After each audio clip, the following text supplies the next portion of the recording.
líderes de la OTAN controlados por el Club Bilderberg para entender quién controla el mando de la OTAN, el operativo militar más grande del mundo, y ahora el ejército mundial. Solo tenemos que mirar los estrechos vínculos que existen entre sus secretarios generales y el Club Bilderberg. Joseph Luns, 1971-1984, Lord Carrington, 1984-1988, Manfred Werner, 1988-1994, Willy Claes, 1994-1995, Javier Solana, 1995-1999, Lord Robertson, 1999-2004, y Jaap de Opscheffer, 2004. La OTAN fue creada por el Instituto Tavistock cuando el gobierno mundial en la sombra decidió crear una superinstitución que controlase la política europea. A su vez, fue el Royal Institute for International Affairs, RILA, que solo responde ante la reina de Inglaterra, el que fundó el Tavistock. El RILA controla la política exterior británica y es el brazo ejecutor de la política exterior de la monarquía británica. Como consecuencia, se hace mucho más fácil aplicar la política de Bilderberg en el Golfo, Irak, Serbia, Bosnia, Kosovo, Siria, Corea del Norte, Afganistán, por mencionar solo los casos más conocidos. Tanto Donald Rumsfeld como el general Peter Sutherland, de Irlanda, son miembros del Club Bilderberg.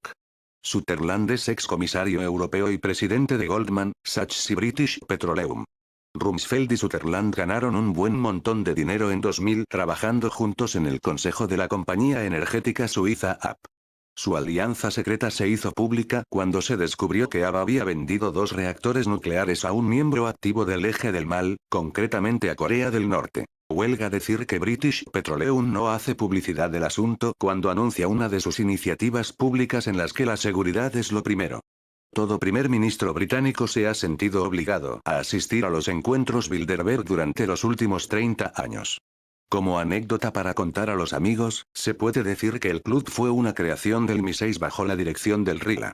En concreto, fue idea de Alastair Buchan, hijo de Lord Wexmuir y miembro del RILA y la Mesa Redonda, y de Duncan Sandys, un importante político, yerno de Winston Churchill, quien a su vez era amigo de Rettinger, un jesuita y masón de grado 33. El MI6 necesitaba a un miembro de la realeza que diese apoyo público al club y pensó en Bernardo de Holanda, conocido por sus numerosos vínculos con la realeza europea y los más importantes industriales. La conferencia Bilderberg de 1957 fue el inicio de la carrera del líder del Partido Laborista Denis Healey. Poco después del encuentro, Healey fue extrañamente nombrado ministro de Hacienda.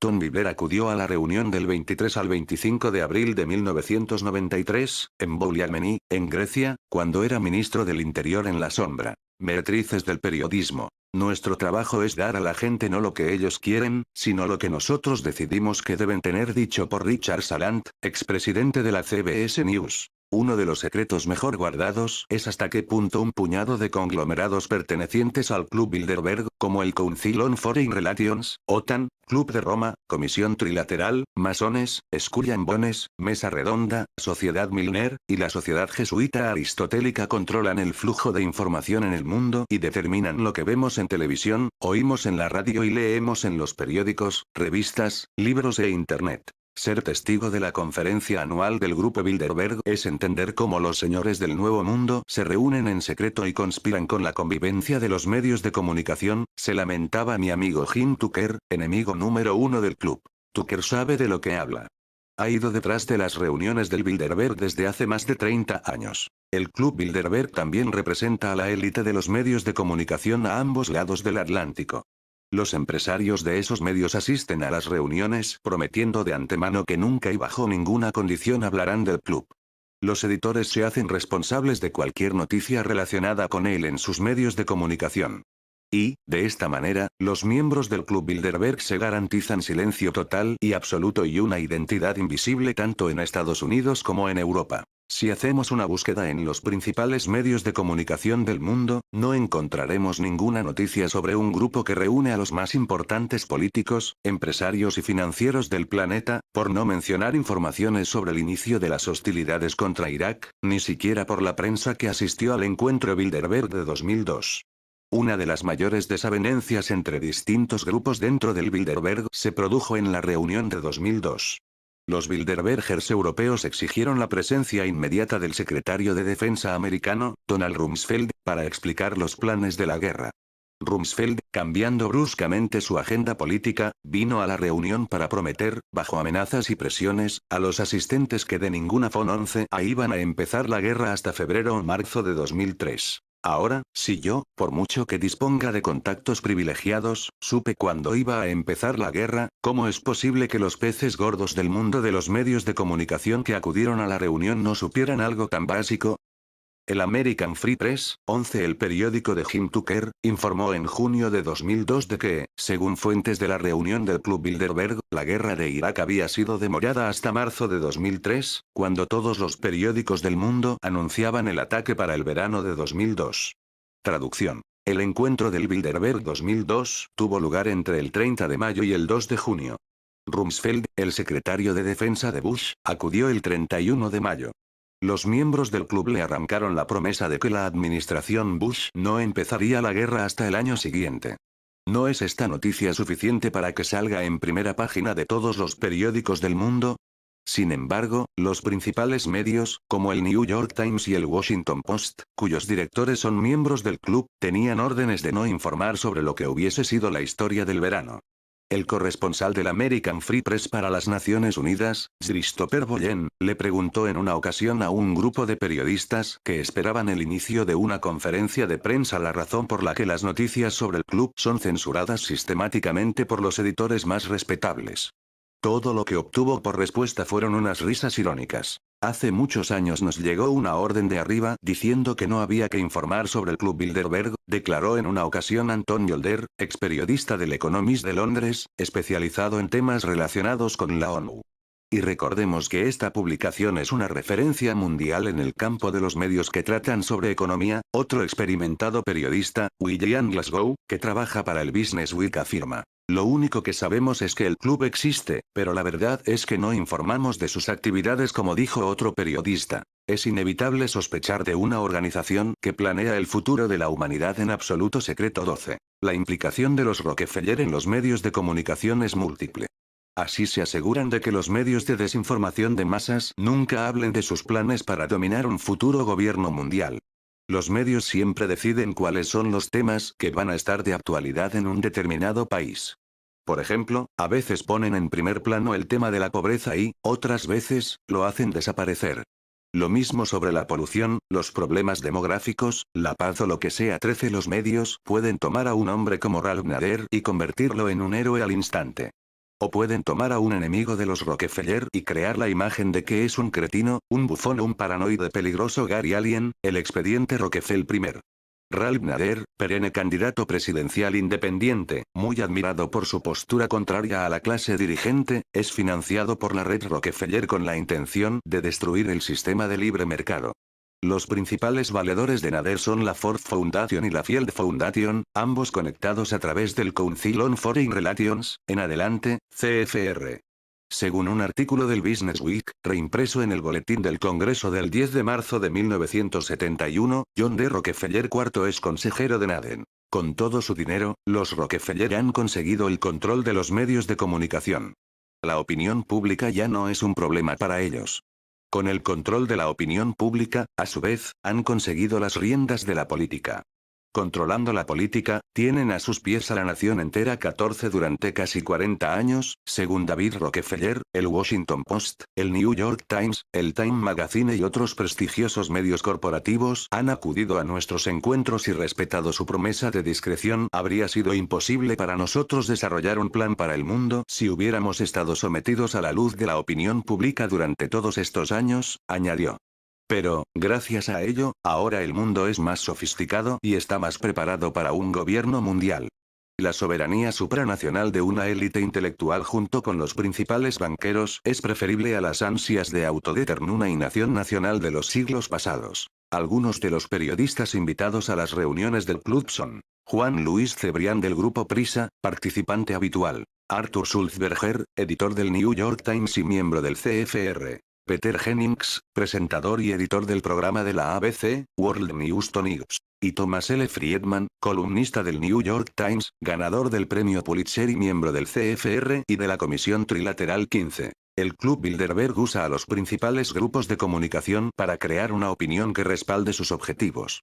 Así, difunde noticias que influyen tanto en el mundo político como en el ciudadano de a pie. La industria de los medios de comunicación, totalmente controlada, difunde la propaganda. Las corporaciones públicas intentan mantener en secreto la lista de participantes en las reuniones del club y la prensa privada casi no informa del evento. Microsoft, AT&T, Bechtel, Cisco, Compaq y PricewaterhouseCoopers no tienen nada que temer de la prensa.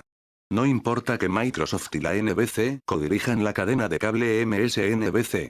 De hecho, entre los invitados más frecuentes a las reuniones Bilderberg se encuentra Anthony Reader de Newsreader, Incorporated, la segunda cadena de periódicos más importante de Estados Unidos, que controla publicaciones como el Detroit Free Press, el Miami Herald y el Philadelphia Inquirer. En su edición de agosto-septiembre de 1993, la prestigiosa revista holandesa Exposure publicó un artículo sobre el férreo control existente, sobre cierto tipo de información, que establecen las tres y más prestigiosas cadenas de televisión de Estados Unidos, la NBC, la CBS y la ABC. Las tres surgieron a partir del ARCA. Lo que quiere decir que la política social decidida por el Tavistock parte de la idea de que las masas pueden ser manipuladas. Estas organizaciones e instituciones que, teóricamente, compiten las unas con las otras, y que tienen una independencia que asegura que los estadounidenses reciban informaciones no sesgadas, están en realidad ligadas a través de incontables empresas y entidades financieras. Se trata de una maraña casi imposible de desenredar. ¿Qué sucedería si el pueblo estadounidense supiese que las tres televisiones más importantes del país transmiten un lavado de cerebro diseñado por el Instituto Tavistock de Relaciones Humanas, y transmitido por el MI6, el instituto de inteligencia más sofisticado del mundo?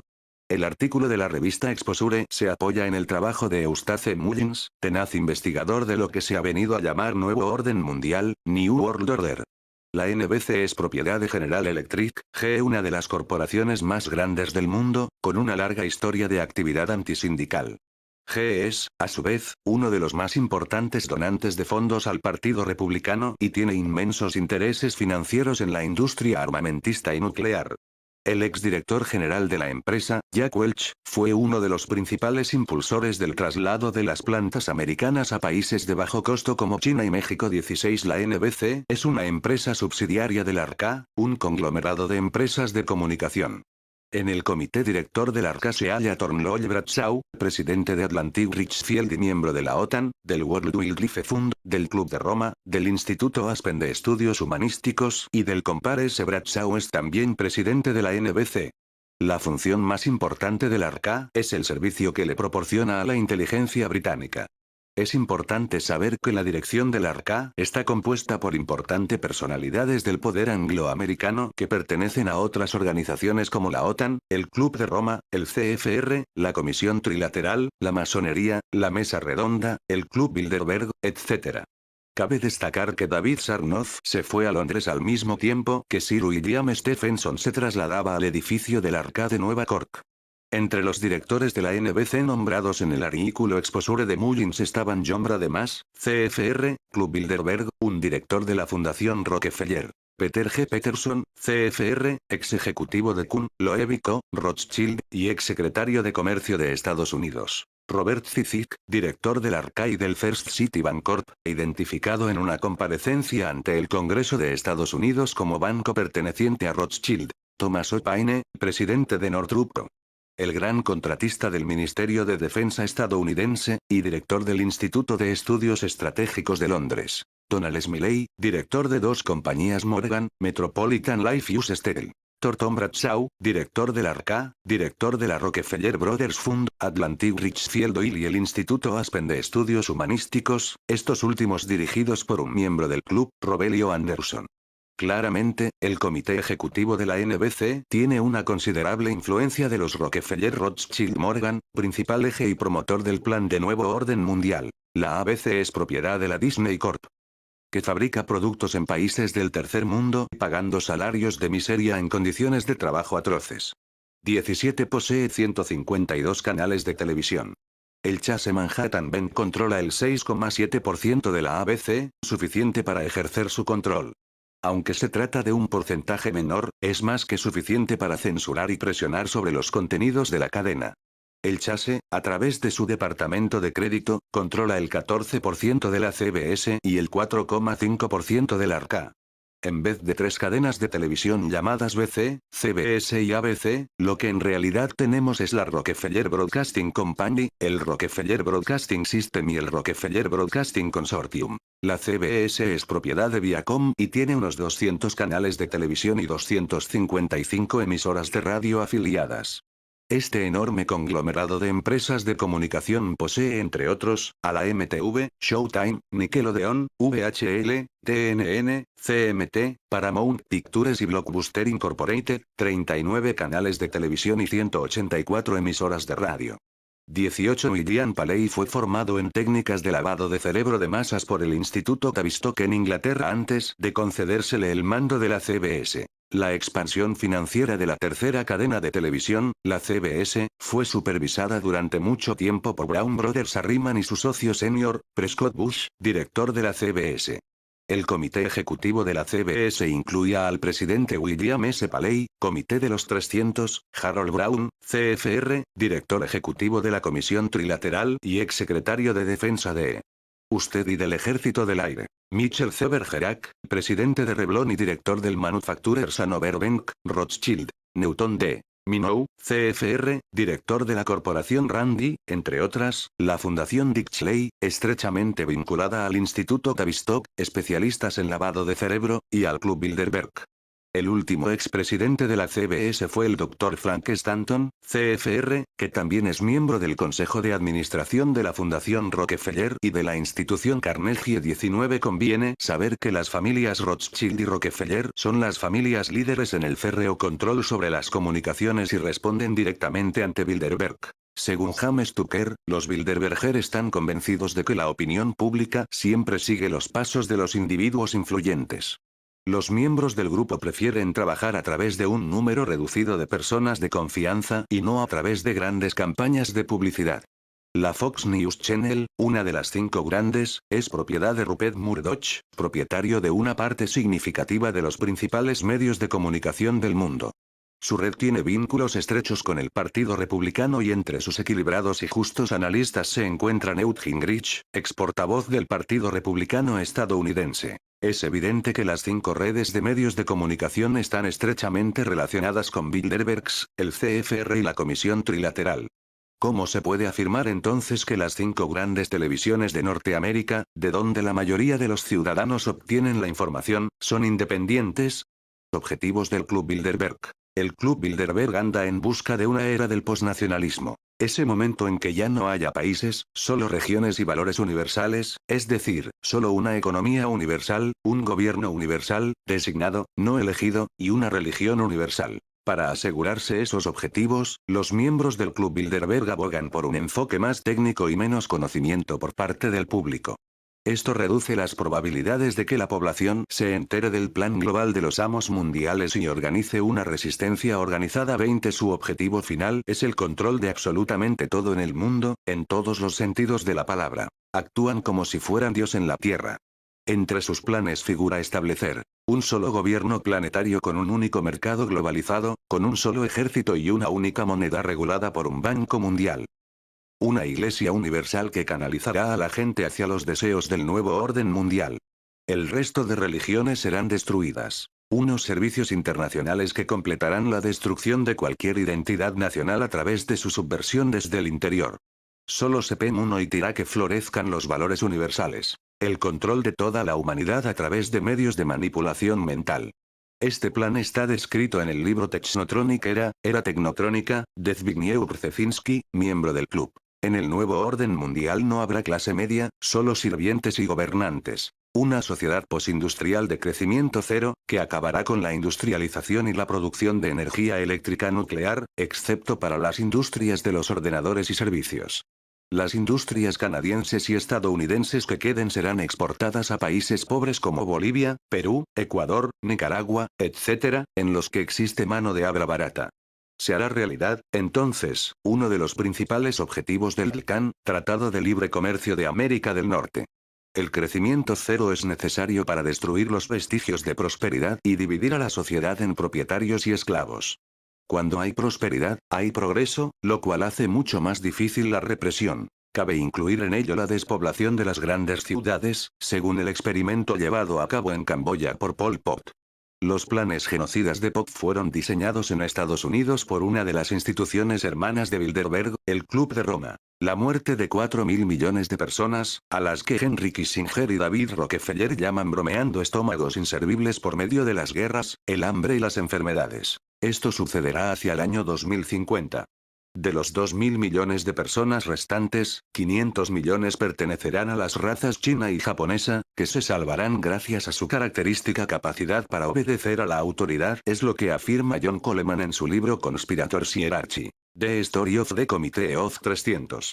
El Dr. Coleman es un funcionario de inteligencia retirado que descubrió un informe encargado por el Comité de los 300 a Cyrus Vane sobre cómo llevar a cabo el genocidio.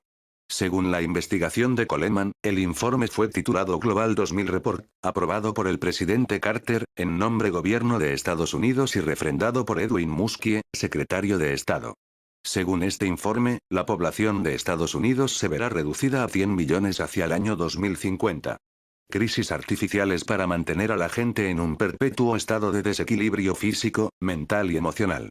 Confundirán y desmoralizarán a la población para evitar que decidan ese propio destino, hasta el extremo de que la gente tendrá demasiadas posibilidades de elección, lo que dará lugar a una gran apatía a escala Massey. VA 2.1. Un férreo control sobre la educación con el propósito de destruirla. Una de las razones de la existencia de la UE, y la futura Unión Americana y Asiática, es el control de la educación para aborregar a la gente. Aunque nos resulte increíble, estos esfuerzos ya están dando buenos frutos. La juventud de hoy ignora por completo la historia, las libertades individuales y el significado del mismo concepto de libertad. Para los globalizadores es mucho más fácil luchar contra unos oponentes sin principios. El control de la política externa e interna de Estados Unidos, cosa ya conseguida a través del gobierno de Bush, Canadá, controlada por Inglaterra, y Europa, a través de la Unión Europea. Una ONU más poderosa que se convierta finalmente en un gobierno mundial. Una de las medidas que conducirán a ello es la creación del impuesto directo sobre el ciudadano mundial. La expansión del TLCAN, Tratado de Libre Comercio de América del NARTE, por todo el hemisferio occidental como preludio de la creación de una Unión Americana similar a la Unión Europea. Una Corte Internacional de Justicia con un solo sistema legal. Un estado del bienestar socialista donde se recompensará a los esclavos obedientes y se exterminará a los inconformistas. Bilderberg y la Guerra de las Malvinas. El Club Bilderberg tiene ya el poder y la influencia necesarios para imponer su política en cualquier nación del planeta, es decir, controla al presidente de los Estados Unidos, al primer ministro de Canadá, a los principales medios de comunicación del mundo libre, a los políticos, financieros y periodistas más importantes, a los bancos centrales de los principales países, a la Reserva Federal de los Estados Unidos y su suministro de dinero, al FMI, al Banco Mundial y a las Naciones Unidas y destruyen a cualquiera, grande o pequeño, que se oponga a sus planes de construir un nuevo orden mundial, como demostraré con numerosos ejemplos que ponen la piel de gallina. Han Ronson escribió un libro titulado Adventures with Extremis, Picador, 2001, en el que describe cómo durante la Guerra de las Malvinas el gobierno británico pidió que se aplicaran sanciones internacionales contra Argentina, pero se encontró con una dura oposición. En un encuentro Bilderberg en Sandefjord, Noruega, David Owen, miembro del Parlamento británico, pronunció un encendido discurso a favor de las mismas. Ese discurso torció muchas voluntades. Estoy seguro de que muchos ministros de Asuntos Exteriores volvieron a sus países para transmitir el mensaje de Owen. Por supuesto, las sanciones llegaron. La hermosa historia de la cooperación internacional entre países es simplemente una falsedad. La realidad es mucho más macabra, con muchos muertos desparramados en el camino de los universalistas. La Guerra de las Malvinas, un conflicto totalmente manufacturado entre una nación agresora, la dictadura de Argentina, y un país amante de la libertad, Gran Bretaña, dio al nuevo orden mundial la oportunidad de mostrar su impresionante arsenal y así advertir a cualquier nación de las consecuencias de no someterse totalmente. El sometimiento del gobierno argentino, seguido del caos económico y político de la nación, estuvo planeado por Kissinger Associates, en asociación con Lord Carrington, 22 según confirman mis propias fuentes de investigación, en este caso uno de los principales agentes del MI6 convertido ahora en un cruzado anti-nuevo orden mundial. La operación argentina fue diseñada por el Instituto Aspen de Colorado que, a su vez, está controlado por los Rockefeller. Si la caída del Shah de Irán tuvo que ver con el comercio de drogas, en la guerra de las Malvinas el asunto tenía que ver con la energía nuclear y el necesario objetivo de los Bilderbergs de conseguir el crecimiento cero. El objetivo del club es desindustrializar al mundo mediante la supresión del desarrollo científico, empezando por Estados Unidos. Por eso, no le convienen los experimentos sobre fusión como posible fuente de energía nuclear. Como dice otra vez John Coleman en Committee of 300, el desarrollo de una fuente de energía como la fusión nuclear no interesa, ya que echaría por la borda el argumento de los recursos naturales limitados. Esta fuente de energía, debidamente empleada, podría crear recursos naturales ilimitados a partir de sustancias ordinarias. El beneficio para la humanidad rebasa la comprensión del público. 23. ¿Por qué los pseudodefensores del medio ambiente financiados por las multinacionales odian tanto la energía nuclear? Porque las centrales de energía nuclear podrían producir electricidad abundante y barata, lo cual es clave para sacar a los países del tercer mundo de la pobreza. Coleman explica que los países del tercer mundo se independizarían gradualmente de Estados Unidos, ya que no necesitarían ayuda externa. Esto les permitiría afirmar su soberanía. Menor ayuda externa significa menor control externo de los recursos naturales de un país y mayor independencia de su pueblo. La idea de que los países se manejen por sí mismos simplemente les revuelve el estómago a todos los miembros del club y a sus adláteres. Los Bilderbergs vieron que sus planes de crecimiento cero postindustrial se iban a pique y decidieron dar una lección ejemplar a Argentina y los demás países latinoamericanos. Debían olvidarse de cualquier idea de nacionalismo, independencia e integridad soberana. 24. La elección de Argentina no fue casual. Se trata del país más rico de Sudamérica y proporcionaba tecnología nuclear a México, lo cual disgustaba a los miembros del club. La guerra de las Malvinas acabó con esa colaboración. Sin duda, es mucho mejor tener a México como fuente de mano de obra barata que como un interlocutor comercial al mismo nivel. Debido al constante bombardeo de propaganda negativa, pocos estadounidenses se dan cuenta de que Latinoamérica es un mercado potencial muy importante para Estados Unidos. Allí pueden vender de todo, desde tecnología a bienes industriales pesados. Como John Coleman afirma indignado, actividades que dan trabajo a miles de estadounidenses y que inyectan dólares a todo tipo de empresas. 25 Otras intervenciones del club sobre política internacional. Bilderberg propuso y decidió establecer relaciones formales con China, antes de que Nixon lo hiciera. En un encuentro en Saltsjöbaden, Suecia, en 1973, el club accedió a incrementar el precio del petróleo en $12 el barril, un 350% de aumento sobre su precio anterior.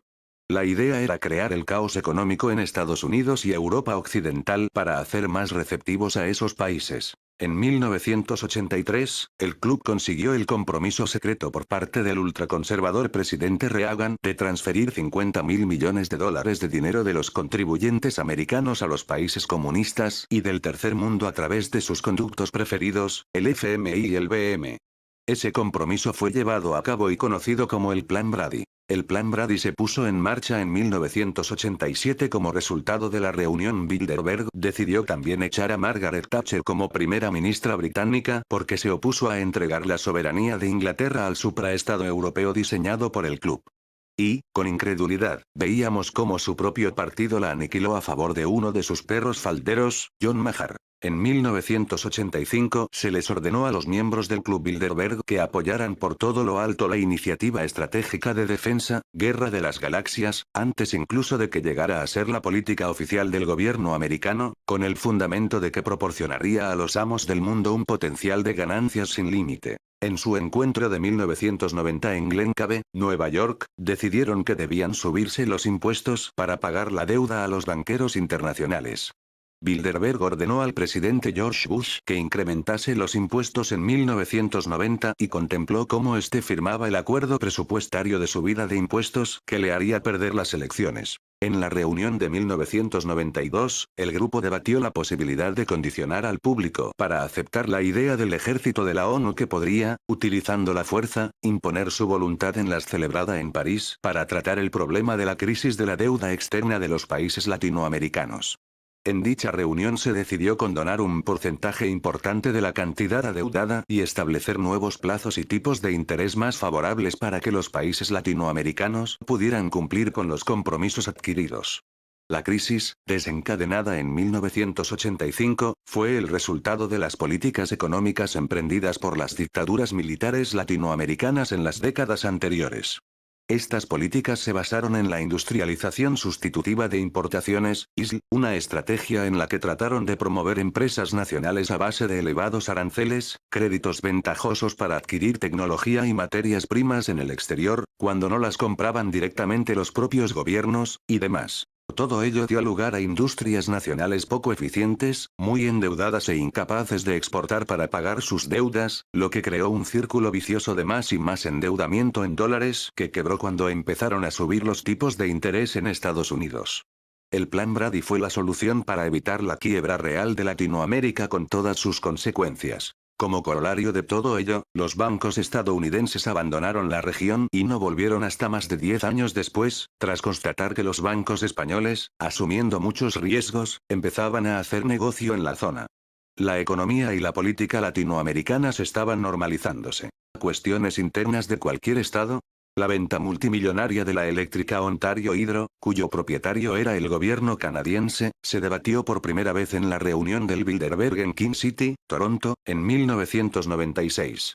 Poco tiempo después, Ontario Hydro se dividió en 5 empresas independientes y se privatizó. Durante y después de la conferencia de Bilderberg de 1996, se decidió reelegir a Bill Clinton como presidente de Estados Unidos porque era una marioneta más útil que Bob Dole. Este último fue además investigado por financiación ilegal de su campaña electoral. En relación a Kosovo, los miembros del Club Bilderberg decidieron la formación de un Estado albanés independiente y el desmembramiento de Yugoslavia, con la entrega de su provincia más septentrional a Hungría, para crear un nuevo mapa que asegurase la continuidad del conflicto. La reconstrucción, valorada en miles de millones de dólares, correría a cargo de los impuestos occidentales. Filtraciones sobre el encuentro del año 2004 revelan que la guerra en Irak fue pospuesta hasta marzo de 2003. Todos los periódicos del mundo esperaban el ataque para el verano de 2002. La OTAN dio carta blanca a Rusia para bombardear Chechenia en 1999, tal y como informe en 1998. En 1999, Kelmet Zeunarke, miembro del Parlamento, Martin S. Feinstein, presidente del Consejo Nacional de Investigación Económica. Stan Unei Fischer, subdirector del Fondo Monetario Internacional, FMI, Otmar Issing, miembro del Comité Ejecutivo del Banco Central Europeo, y Jean-Claude Trichet, gobernador del Banco de Francia, debatieron sobre la dolarización, como paso posterior a la moneda única europea. Se planeó la formación de un bloque asiático bajo un liderazgo de Japón. Se establecería una moneda única, un libre comercio y una unión política parecida a la de la UE. Se planeó la formación de una Unión Americana similar a la Unión Europea. Se planificó la división de Canadá para 1997, pero la inesperada investigación del periódico Toronto Star, el rotativo más importante de Canadá, durante el encuentro de 1996 en King City, obligó a los globalizadores a posponer su plan para 2007. El club sancionó económicamente a Austria por organizar unas elecciones democráticas en las que resultaba ganador el Partido Nacionalista de Jorge Hiller. Humillación de Ronald Reagan por parte del Club Bilderberg. Los que pensaron que la América conservadora y tradicional había ganado las elecciones de 1980 no podían imaginarse lo equivocados que estaban. Todos los cargos de importancia en la administración Reagan estaban ocupados por fabianistas, recomendados por la Heritage Foundation de Bilderberg/Rockefeller. En 1981, Peter Vickers Hall, el principal fabianista de Estados Unidos y miembro del Instituto Tavistock, pronunció un ilustrador discurso en Washington, que expondremos con detalle en el capítulo 2. En él predice el hundimiento de la economía e industria norteamericanas. Existen dos Norteaméricas. Una es una sociedad industrial que procede del siglo XIX y la otra, una sociedad postindustrial en crecimiento que, en algunos casos, está construida con los fragmentos de la antigua Norteamérica. La crisis entre estos dos mundos producirá, en la próxima década, una catástrofe económica y social. Estos dos mundos se hallan en oposición y no pueden coexistir. Al final, la sociedad posindustria uno borrará del mapa a la otra. Uno no puede dejar de preguntarse cómo es posible que una persona como Vickers pueda haber estado tan cercana de la presidencia de los Estados Unidos. La única respuesta es que alguien puso en la Casa Blanca a un obediente Reagan con la expectativa de que siguiese sus órdenes. Anthony G. Woodben, miembro del Parlamento británico y del Comité de los 300, le dijo a los participantes en la Internacional Socialista de Washington, el 8 de diciembre de 1980. Podéis prosperar con el desplome del sistema de préstamos de Volcker, director de la Reserva Federal, si informáis, traducción. Laváis el cerebro a Reagan sobre el tema. Como anécdota, Ronald Reagan prometió destituir a Volcker si era reelegido. Después, lo obligaron a impuso, una vez más, a su hombre.